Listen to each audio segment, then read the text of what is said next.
Then there's California, a podcast featuring members of the California State Senate Democratic Caucus in conversation about their legislative priorities, their lives, their opinions, and perspectives that help make California exceptional.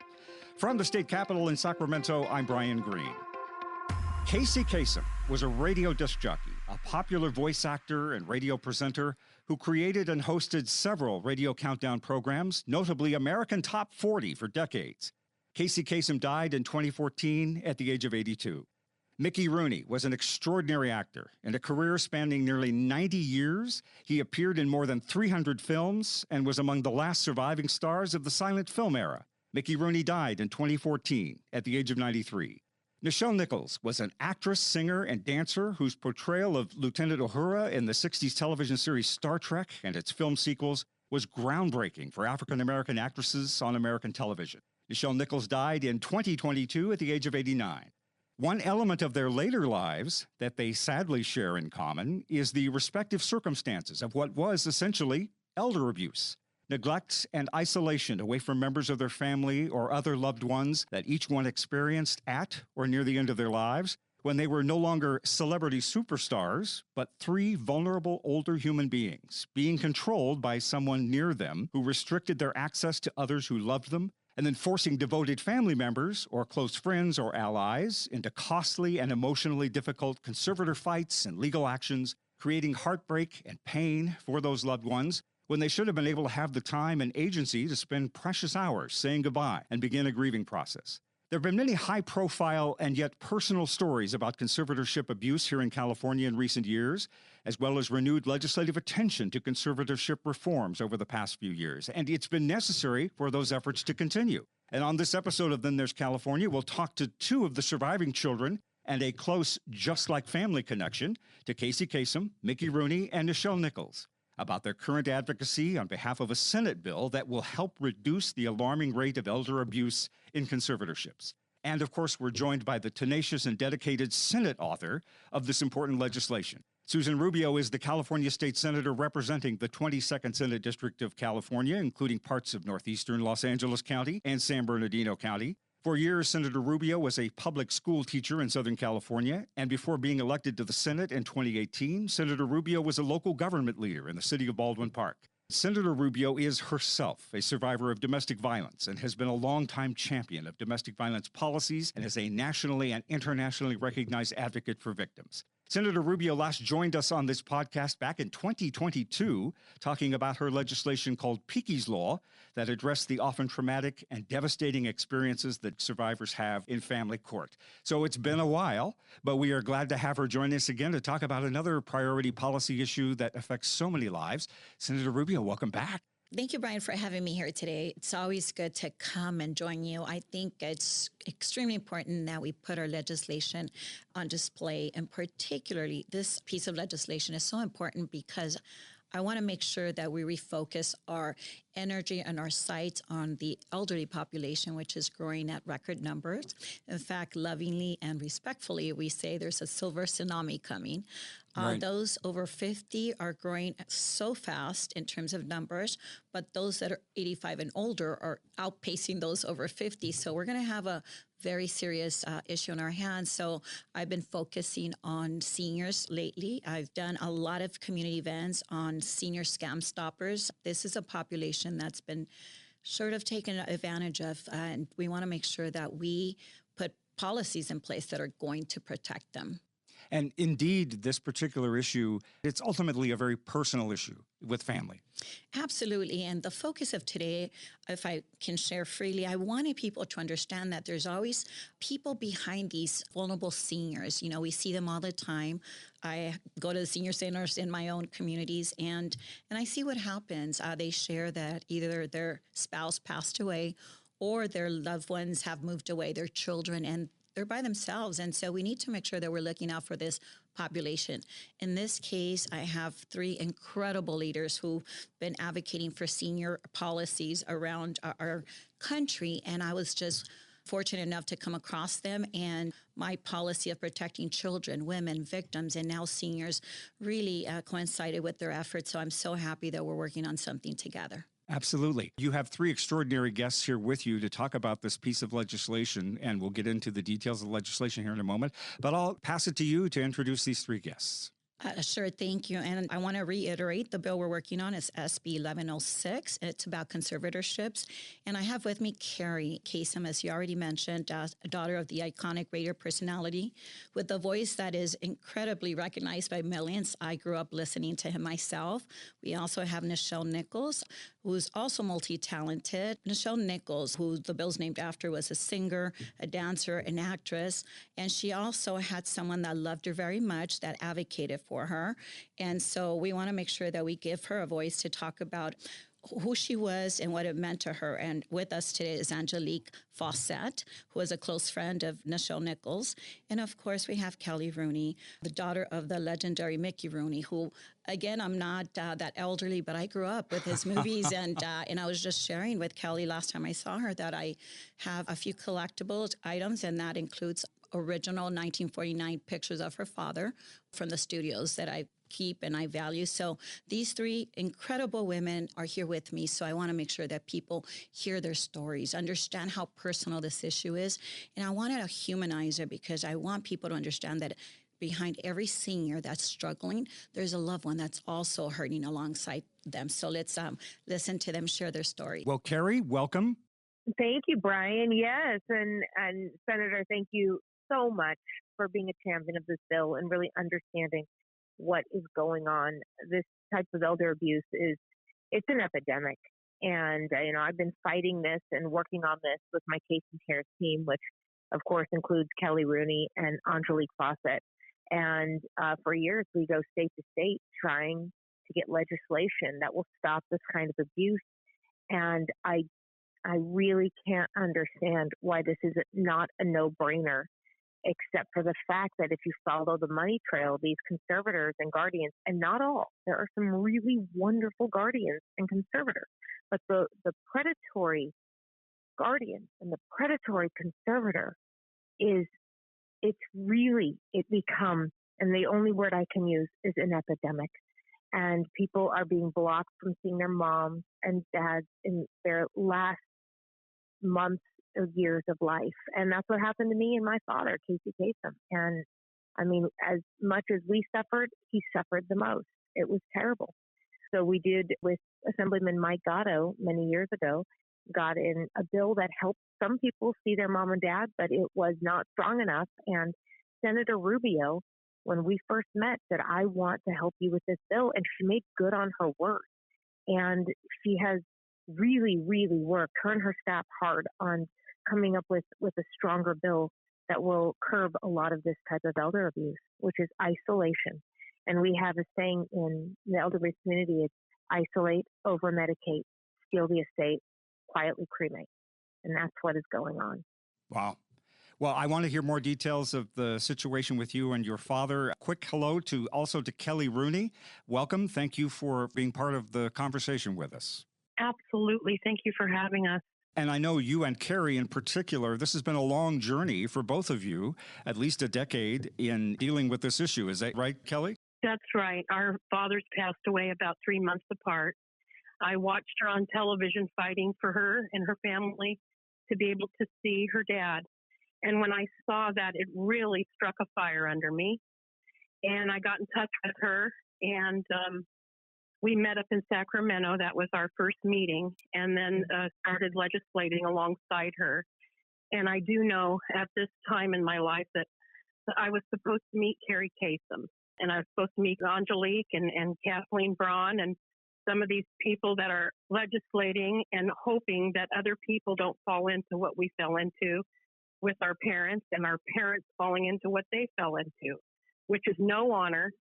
It's no grace. It's not a pleasure. When you love and honor your parents, that's what we should do, is to love and honor them on their way out of here. And we should be able to be with them and love them through. And when you have people that are dissecting information and taking people out of the cohesion of family and love, then you know that they are predators. You know that they are. So I just pray and hope that we can stop this, and that people would become good stewards of their families and take good care of their families. It's a very no-nonsense thing to do. My dad was stolen. Things were taken from him. I'm not talking about things. I'm talking about his time. Time was precious to him. And when we were with him, he lit up. Children, grandchildren, and great-grandchildren bring life to those that are getting older. And when they're kept from that, they don't live very long. It's a real problem that we see because I'm a hairdresser 45 years. I talk to people each and every day about what they're going through. And I hear it every single day from people, what they go through with the elders. And it should be stopped. This should be stopped. The lawyers, the conservators, the judges, whoever it is should be held responsible. And like Carrie said, there's good and there's bad. And we see that in today's world. But it's so obvious, the good. And it's so obvious, the bad. And we've got to make a change. We've got to make a difference in this world so that we can help our elders out of here properly. Thank you for sharing that. Angelique Fawcett, you were not Nichelle Nichols' daughter, but you befriended her at a particular point in your life, and I'm guessing you were like a daughter to her, an advocate at the very least. Glad to have you with us. Good morning. Thank you so much, Brian, for having us. I really appreciate you caring about this topic and covering it. And I wanted to really thank Senator Rubio, Kasem Cares, Carrie Kasem, Kelly Rooney, Kathleen Braun, and the entire group for persisting and staying strong in this very, very important measure and issue that we have to deal with. Senator Rubio, again, as I second what other people have said, for you to have been a victim yourself and for you to continue to care and fight and have the extreme fortitude to fight for the elderly is amazing. Nichelle was like a mother to me. She said this publicly in front of media oftentimes. And, you know, with Nichelle, she was a very, very close friend to me and was like a second mother. She asked me to stand up for her rights. If anyone ever had tried to put her in a rest home again, which did happen in 2013 when nothing was wrong with her. Unfortunately, that was done by family. And I just want to say, like, there's two aspects to this. There's family that do right and do wrong. There's friends who do right and do wrong. And I think the whole focus is to focus on the elderly. What do they want in their life? Do they want to live at home? Do they have the means to live at home? And also the whole isolation, situation that we're discussing today. Isolation is horrible. I had to go to court and fight for Nichelle's, not only her rights, because that's what she asked me to do personally for her, but had to fight for a visitation right, which I was gained. I was granted access as an interested party and an acknowledged party of the court to visit her because she was like a second mother, and it was terrible to watch her not get her rights. She's not only isolated, she wasn't able to stand up for her own rights, saying that she didn't want to be in a conservatorship. Then she was physically and verbally accosted, abused physically. And this happens to elderly across our state. That's millions of people. So I'm just very thankful that we can all be here together. All of us are very strong, but all of us hurt for those that we love. I think the worst thing that all three of us have lost, Carrie, Kelly, myself, is the person that they love. They lost their lives because of, as Carrie said, the money trail, as Kelly saying, people not caring about their elderly, not stewarding them into their beautiful golden years the way they should be stewarded. And Brian, can I jump in Absolutely. here? I'm listening to all three of our guests, and I wanted to share something. The first time I spoke to Carrie and we sort of connected on this issue, and I shared this openly, what struck me is when she was talking about the isolation that her father felt and her not being able to see him and even know where he went, it brought me back to my own experience. I was sharing with them earlier on this year that I passed SB 1141, which is coercive control. And as you know, I've been advocating for victims of domestic violence and mothers of murdered children, and the list goes on and on. But when I think of coercive control, that's what makes the difference here, not only in domestic violence cases, but with their seniors. Coercive control is when they start, meaning those abusers start isolating. And I heard all three of our guests talk about that, the isolation. Yeah. It starts little by little, preventing families from seeing their loved ones. They start taking basic necessities away. And I've heard stories from basic food, water, not allowing them to go to sleep. And on top of that, little by little, they're taking their ability to make their own decisions. So I think there's a little bit of that coercive control happening with all three of these cases. And there was one gentleman that I spoke to who's also has the same circumstance as our guest here today. He showed me a picture of his mother a year prior when he was having contact with the mother. Then he showed me the picture after, a year later, after he didn't have the ability to see her anymore. And she went from, at least from my perspective, being a happy, smiley woman to being in bed, just almost non-responsive. And so that's what happens with isolation. And I think that all three of these cases have that coercive control factor where little by little, isolation is key, because without the family members around, whether it's domestic violence or elder abuse, it is that isolation that starts allowing these predators to take advantage of these vulnerable populations. And so I want to put it out there because it doesn't happen from one day to another. And I think that's what sometimes people envision. It happens little by little. And before you know it, these loved ones don't have the ability to not only communicate to their family members what's happening, but they're in a place where they can no longer make decisions and they're fully under the control of those abusers. And so I want to thank our three guests here for their courage to keep fighting and tell their story. And it was very important for me, for our audience, to hear about these three cases, because it doesn't only happen to people like Casey and Nichelle and Mickey Rooney. It happens to ordinary citizens as well. But I wanted to highlight these three in just to share how important it is that money doesn't help you in this case. In fact, I would say sometimes money is what draws these abusers and perpetrators to want to take over you, but it happens to anyone. So it doesn't matter who you are, a nationality, finances, it can happen to anyone. So let's be vigilant. Let's be aware of those that start befriending our elderly population. And I have many cases back home in my district where we start seeing a friend linger a lot younger, and that's kind of what we need to look out for. Who's around our family members that were not around as they get older, and so that's kind of key, the isolation, the control factor. But, I'll turn it over to them if they have something else to share. Yes, indeed. And I guess just beginning with Carrie, just some affirmation of this narrative of control that obviously the senator noticed in all three of your different stories. You want to comment further on that? For sure. This is Carrie Kasem. Yeah, there's always an element of control, and that's the problem. It's bad control. It's not good control, because there's both. But when somebody has control of your loved one that has ill will, in my case, my father's wife never liked his friends and family, and especially us kids. There are three of us. We were the other family. And this happened through the years. And as he became older and as he got sicker, the isolation was greater. And he couldn't do anything about it because he was at that point not able to. He was too weak.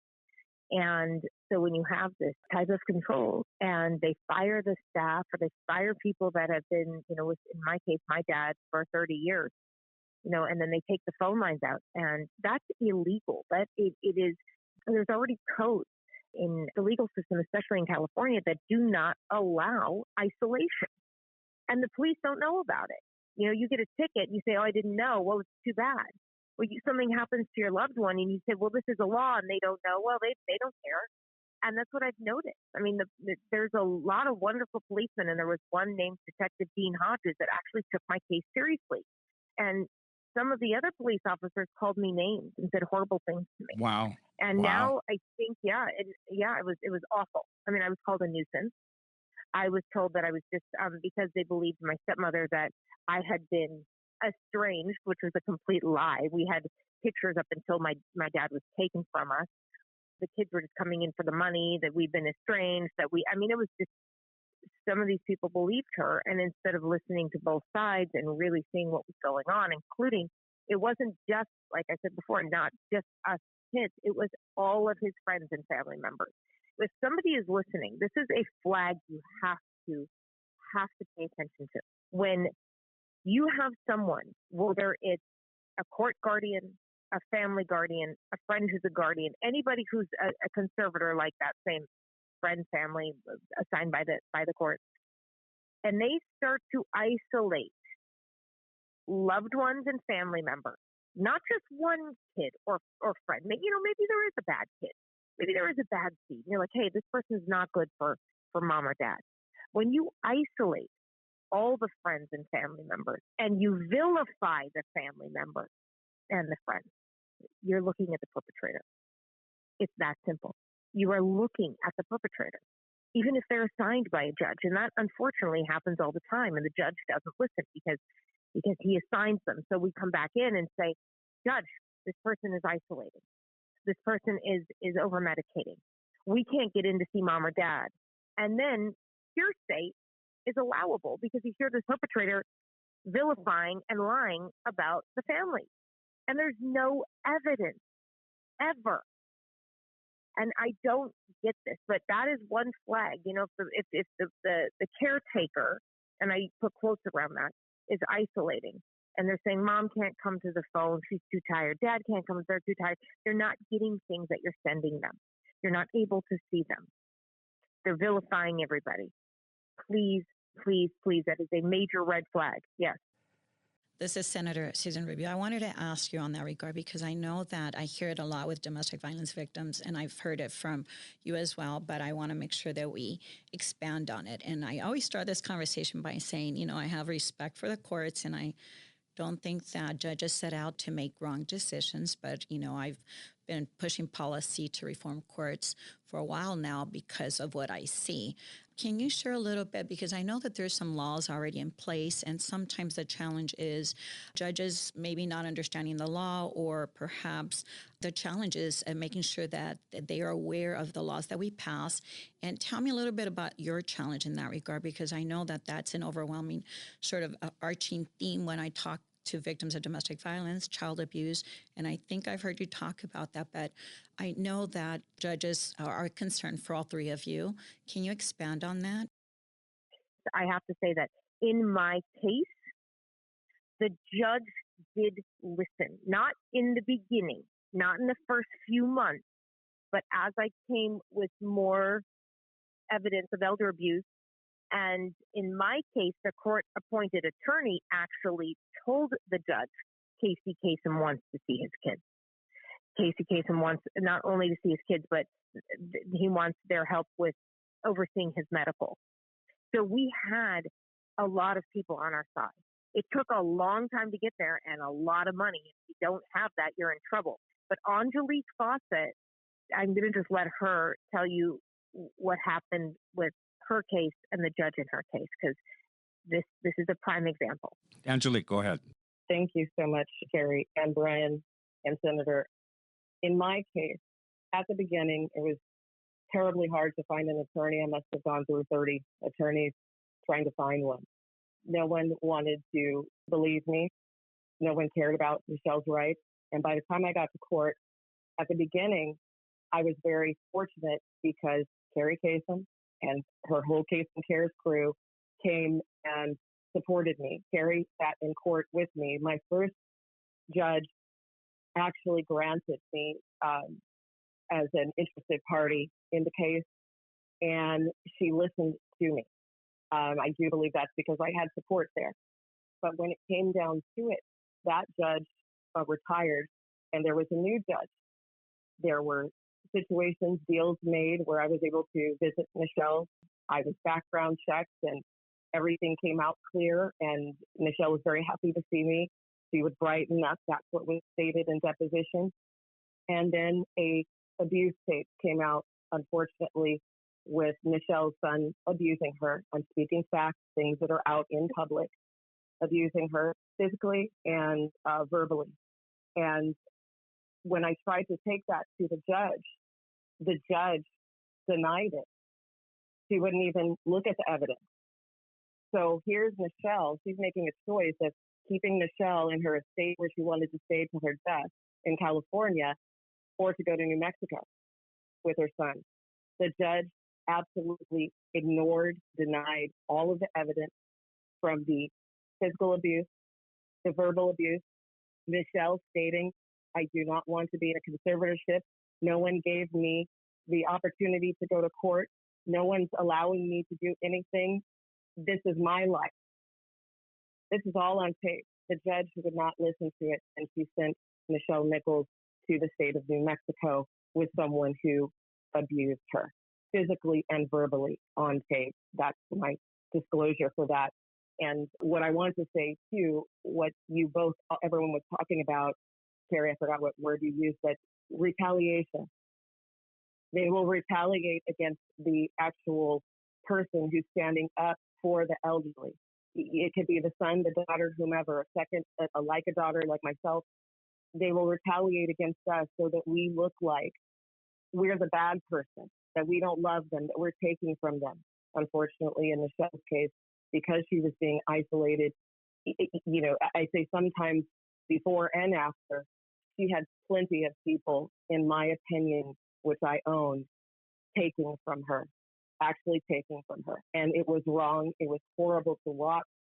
I had family members that I tried to inform. Those family members, wouldn't show up for birthdays, wouldn't show up for holidays, nothing.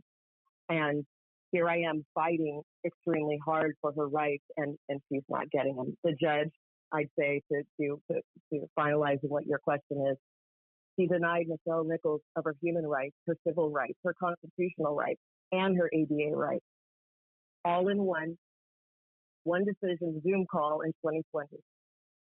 That can happen to anybody. It's not just Michelle Nichols. It can happen to millions of Californians across our nation, and it does. Carrie Kasem inspired me she has Kasem Cares. She inspired me. I have my own group called Elderly Lives Matter USA.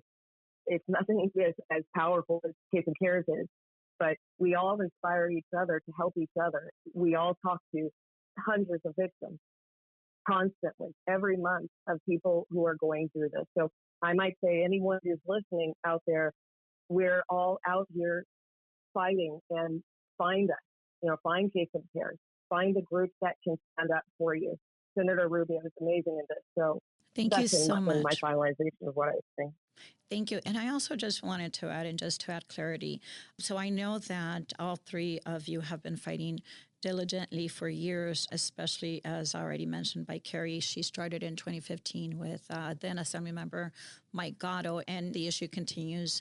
But I wanted to just add clarity. So the bill right now that we have is particularly making sure that those that are conservators notify those interested parties or loved ones if they're removing the person away or taking them away at least 20 days before. And I've heard other stories. One of them in particular broke my heart, where someone was moved and they never heard from their mom ever again because they're able to move them around. So this bill is going to at least enforce that, or at least try to, making sure that they give notice if they move someone from where they know that they're at. So Carrie, can you add a little bit on that front, why this piece is so important in your view? Because you've got to, this is the thing, this is what these perpetrators do. They isolate. And if they're not isolated, then you can see what is being done, whether it's not being fed, whether it's being physically abused, whether it's being over medicated or not medicated correctly or not medicated at all. You can watch this. This is why when it comes to any kind of abuse, the first step is to isolate, whether it's elder abuse, domestic violence, child abuse. When you can hide things, you can get away with things. And so what the bill will do, and why it's so important to end the isolation, is so that we can watch out for what's going. And I hear so many times, and it's unbelievable because all the science refutes it, is it's not good for them to have people around them, too many people.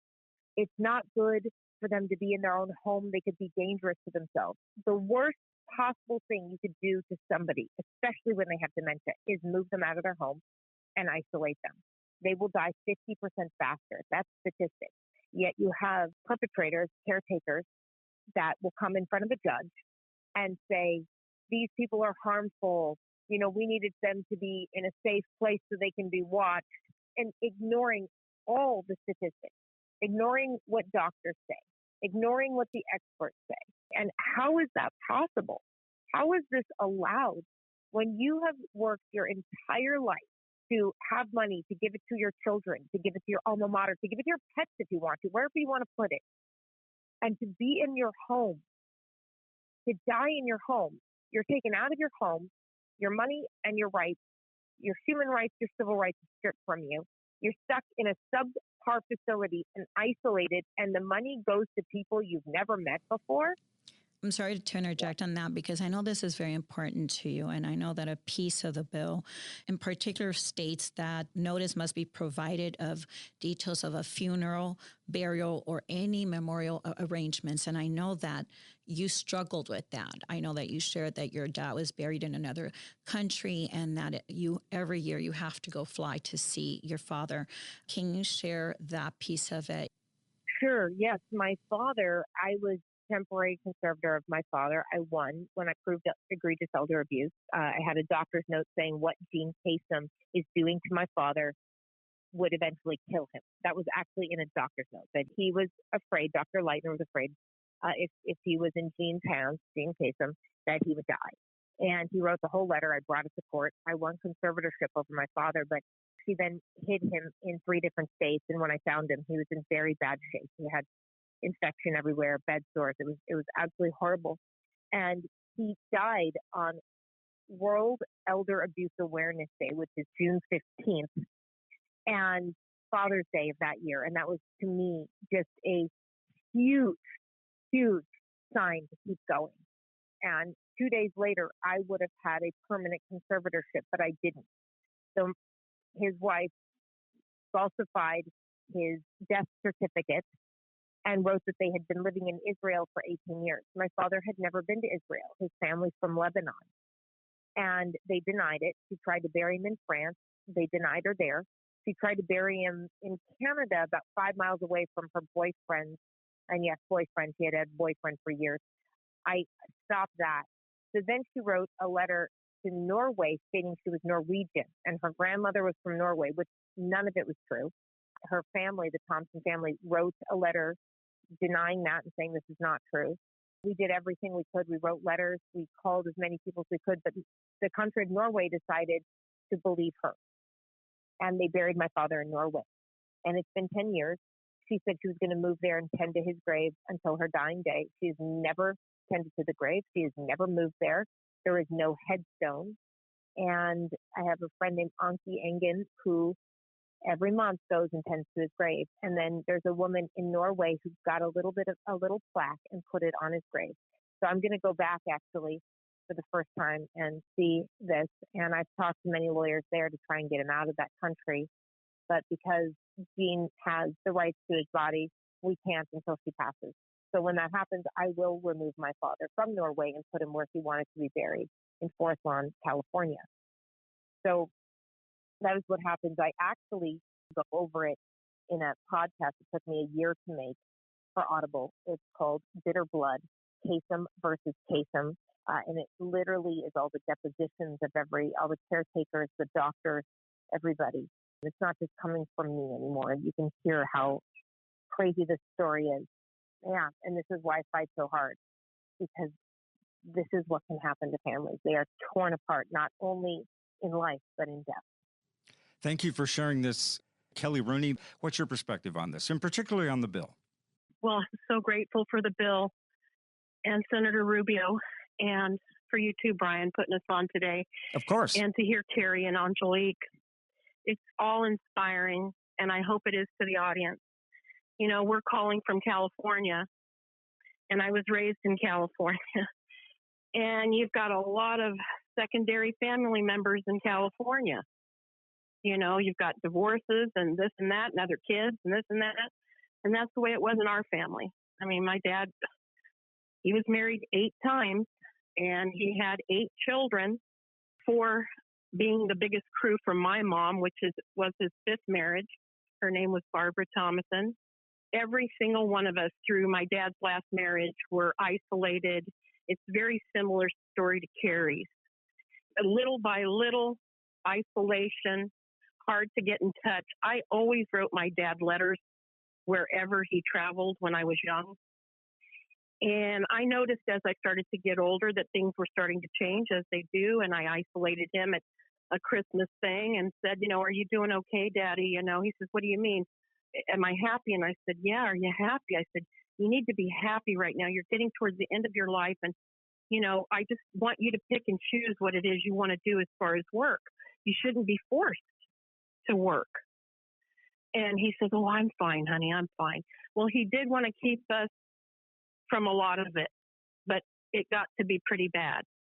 And long story short, my sister and I showed up unannounced one day, let's say, and my dad specifically had me talk to a stepbrother who said, yes, we will get him with you and we will get him out of the house and you can take care of him, which didn't happen. And he went before a judge and was put into a conservatorship. And then an isolation started, a different type of isolation started. We had to be interviewed to speak to him.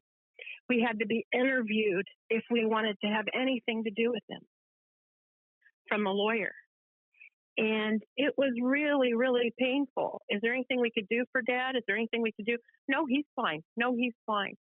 So his main vein of his kids, his grandkids, and what he called his treasures were kept from him. And my sister and I saw him, and then 18 months later, it was like Senator Rubio when she saw the picture of the gentleman that had disintegrated. My dad was the same way. And he was kept from everybody he loved. And I don't think that's the way it should be. Long story short, we went to court to try to claim his body. I didn't have a very good lawyer, and I didn't have a lot of money. And we were looked at and looked down upon as if we were the perpetrators when we went to claim my dad's body in court. This is what goes on, and it shouldn't. And I wished I could have been a better steward to my dad and known that it was going to take a turn the way it did. We just didn't really see it coming, to tell you the truth. So he got to miss out on a lot, and so did we. And we just pray and hope for others. My dad did go before Congress. He did testify when he was in conservatorship that if it could happen to him, it could happen to anybody. And that he really wanted the veterans to know that it had happened to him. Thank you for sharing all of this, everyone. And Senator, just as we start to wrap up here, give us the status of the bill and your expectation here as you move through these final weeks of session that are ahead, what this can potentially mean for all Californians that might be facing this. Thank you. Well, right now we've been successful in passing it on the Senate side, so it's currently in the Assembly and Judiciary Committee, and we're going to continue to push. Clearly, based on all these stories, it's so important that we strengthen this system that sometimes fails these elderly individuals who can't advocate for themselves. And so I have to be very thankful for our three guests here who've been very vocal and loud, and not only here in California, but across our nation. And I think that the more people know about this issue, the more that they're going to be vigilant, because as all three of them stated, it just happened. And even with all the resources they have at their disposal, they weren't able to fix the issue. And more we're finding that seniors are single, they don't have children, and so they end up really prey to these predators. And so we need to do more about this, but we're hopeful that it will make it through. Of course, we want everyone to continue to advocate and call your legislators in the Assembly side, and hopefully we'll get it through. Thank you for that. Some final thoughts here, ladies. I can hear as even the three of you speak the grief and the emotion that is in your voice, and particularly Carrie and Kelly, even though it's been a decade or so, it's almost like it was yesterday for you. And I want to acknowledge that this pain is very difficult. And even for Angelique, it's only been a couple of years, but obviously it's still something you're processing. But I wanted to focus in terms of memory of your family member or your friend. Carrie, tell us about your dad, Casey. I had the pleasure of working with him briefly for a couple of days back in the mid-'80s down in radio in Los Angeles, and he was a guest host, and I idolized him as a radio guy, and it was one of those situations where you always pray that the person you idolize is actually as wonderful as you think they are, and he was indeed. Working with him, it was just a pleasure. Tell us about your dad, who he was to you. I mean, you have always said you are your father's daughter. Share some memories. Father was always helping people, always. And, you know, whether it was political, whether it was humanitarian, he was helping animals. He helped change laws up in Sacramento at the Capitol, and he was arrested marching for animal rights, marching for peace in the Middle East. He had a passion for helping people. And as I've gotten older, that's what makes me the happiest. I belong to a disaster relief group for the last 10 years. I've been to several disasters, including the Haiti earthquake. I've been to Haiti twice. I've been to Mexico. I've been to Florida. I was helping with the fires here in California. Like, I just have a passion for helping people. And I couldn't ignore the people's voices when I got emails, when I got social media DMs, please help me. I don't have a famous last name. I don't have any money. I couldn't just say, hey, I'm going to help my family and that's it for me. I had to help, and helping makes me happy. And I think that was the same for my dad. And I have that same fire in me. And even if it wasn't a popular opinion or thing to do, if it was right for him, he went for it and didn't care what people thought. And I just loved that about it. Absolutely. And he taught us right from wrong, not by telling us, no, you can't do this, but by giving us an anecdote and saying, this is what I did. And this is why it didn't work out for me. And I'm giving you this knowledge now so you don't make the same mistake. He's such an incredibly busy person, but always had time for us kids, always. Called us every day. Checked on us, you know, in school. Even when my mom and dad divorced, he was always there. And he was my hero. He's the person that made me who I am today. And when I couldn't see him, I was willing to lose everything. Because if I was not, and if I didn't go in 100%, even if I lost, I knew that I had done everything I possibly could to help my dad. And so there's not a regret in my body. I know what I did. I've told my dad everything, good, bad, and ugly. We knew each other very well, and I loved him. And I know he's with me now, always. So my dad was a wonderful human being, and he loved people. He really loved people. So, you know, that's a little bit about my dad. He was, you know, he was an incredible man. That's beautiful to hear. Kelly Rooney, I know you were your dad's first girl, and I had a similar experience with your dad as I did with Carrie's father, working with him as when he was a guest host on a talk show for 4 hours. And oh my gosh, I'm sitting next to Mickey Rooney, and he was wonderful. And I remember people would call in and say, oh, Mr. Rooney, it's an honor to talk to you. And he'd say, sir, ma'am, I put my pants on one leg at a time like everybody else. And he was just a humble guy. So tell me some stories about your father and what kind of dad he was. Oh, well, he was the biggest kid in the house when he got home. And we all pretty much lived in the swimming pool, as most kids do with their family when they're young, if they have the opportunity to have a swimming pool. And my dad was a very honest, straightforward dad, very similar to Carrie's dad. Just kind of spoke the truth about what was what and how to do things properly. No, you don't hate anything, Kellyanne, things like that. But more than that, he became like our friend. And like Carrie said, I felt as if I could talk to my dad just about anything, and he would be honest with me. And I miss that so much. Someone that I could call and just know that he'd be honest with me. My other siblings, they feel the same way. My daughter, she's the granddaughter. She feels kind of short-cutted by all that, but she loved my dad too. My dad loved his kids. He was the only child from my grandparents on his side. And he always wanted a big family. So he got one. And I had 3 half brothers, and I have 4 of us that are blood siblings, and a baby half sister that lives in Boone, North Carolina, Jonelle. And, you know, we had a wonderful time with him growing up and being close to him. And like I said, we just wanted to be able to, at the end of his life, give him more life, be able to give him more life. But that's what's hard. We should be able to be better stewards for our family members and really watch over them. Beautiful. I feel very honored to be his daughter. I'll tell you that. Finally, Angelique Fawcett, tell us about Nichelle Nichols.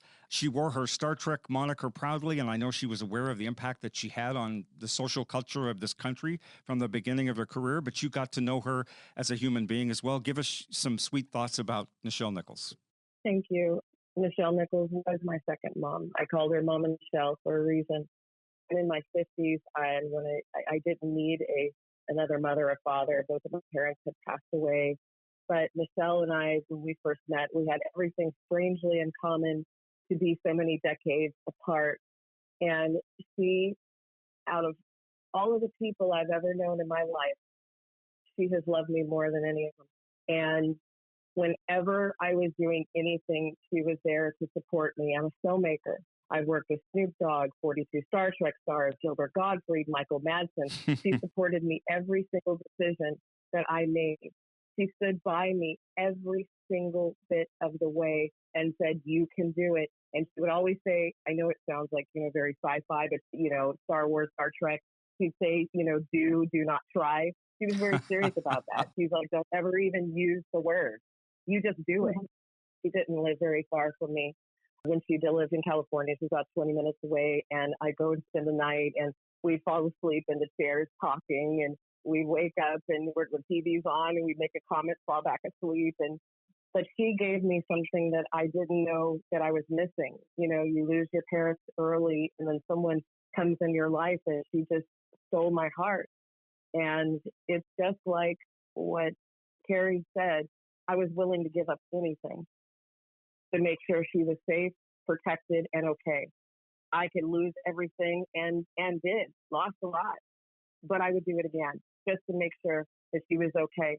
Not getting anything back because I don't need anything. I don't think that, we should be looking for things in people. We should be looking for what we can do for people. And she was very much that way too. And every single fan from the little 4-year-olds to the older people in their 60s, 70s, 80s, she'd always stop and say hello. She was by far the sweetest actress, nicest actress I had ever worked with or ever known. And I have performers in my family as well. So yes, I love her still and will love her into many lifetimes, and very thankful for her. And I've seen both of these two ladies, Carrie and Kelly, went to court with Kelly, and seen how Carrie has really fought for their parents. And I'm thankful to be in the spirit company of these two ladies because they're strong women. They're willing to fight for what's right, and that's what we all do. And of course, we all miss those that we love, and the 10-year anniversary is a big deal too of the passing. So thank you for having us all on. Thank you, ladies. Obviously, Senator, in these conversations, sometimes we can only scratch the surface of some very complex and emotional issues, but I want to give you the final word, as it were, in how you perceive this bill and next steps and your encouragement to the community. Well, first of all, we have 3 great advocates here, and I, definitely would want them in my corner when I get elderly. But I wanted to share that as I'm having senior scam stopper events around my community, we're finding that these perpetrators are finding creative ways of taking advantage of our seniors. And I just want to put 3 ways out there. Number 1, we have to figure out how to avoid our seniors going online and meeting people, because that's one way they're being taken advantage of. They're getting lured into these relationships when they're elderly, they're alone, and they're looking for someone to take care of them, and they end up being swindled for whatever money they have left. And number 2, we see AI creeping into this equation more and more. So I've received calls where people are saying that I need to pay online, or the FBI is going to come and get me. We've seen some of the seniors share with us that their grandson or granddaughter will call crying, saying that they're in jail, they need money. And it turns out that AI technology now can mimic the voice of a loved one. So if anybody gets a call about money, they need to hang up immediately and verify with their loved one that it is indeed who's calling, because they're able to replicate the voice, faces, sometimes on text messages. So we just need to start being a little bit more vigilant as we get into this uncharted territory of AI and how it's growing at record numbers. So please be careful, be vigilant, and continue to check in on your elderly parents or aunts and uncles. I know that they need us. And thank you so much, ladies, for joining us today. What you're doing is incredible. The work that you're doing is really going to help save some lives. And that's what we hope for. And the bill, SB 1106, will continue to move through the process. We're hopeful that it'll get out of Judiciary Committee in the Assembly. Then it goes to the floor, and hopefully we'll get it through. So thank you, ladies, and thank you, Brian, for having us here today. My pleasure. And ladies, thank you so much for joining us. I know for all three of you, it probably wasn't your anticipated part of your life resume to become advocates on elder care and elder abuse and conservatorship. But if there are blessings in pain, I suppose that's one of those, is that education and that learning and the wisdom that you can, at the very least, pass on to others. So thank you, all three of you, for being part of this. And I wish you luck in this continued journey and your work with others that are facing this. So thank you, all three of you, for joining us here on Then There's California. Senator Rubio. Thank you, Brian. Yes. Thank you so much. Have a good day. Thank you And so Senator, much. thank you again for being part of this. Good luck with this bill. Good luck with the rest of session here. And let's do this again sometime. It's been too long. Absolutely. Carrie Kasem, the daughter of Casey Kasem, Kelly Rooney, the daughter of Mickey Rooney, and Angelique Fawcett, who is an advocate and certainly a symbolic family member for actress Nichelle Nichols, and of course, our own Senator Susan Rubio, representing California's 22nd Senate District. And that brings us to a close of this edition of Then There's California. We're a production of the California State Senate Democratic Caucus, with technical assistance and production support from John Roman, Ben Abaya, Brian Shadden, McLeana Woods, Michelle Baker, and the graphic artistry of Tim Davis. From the state capitol in Sacramento, I'm Brian Green. Thanks for listening to Then There's California.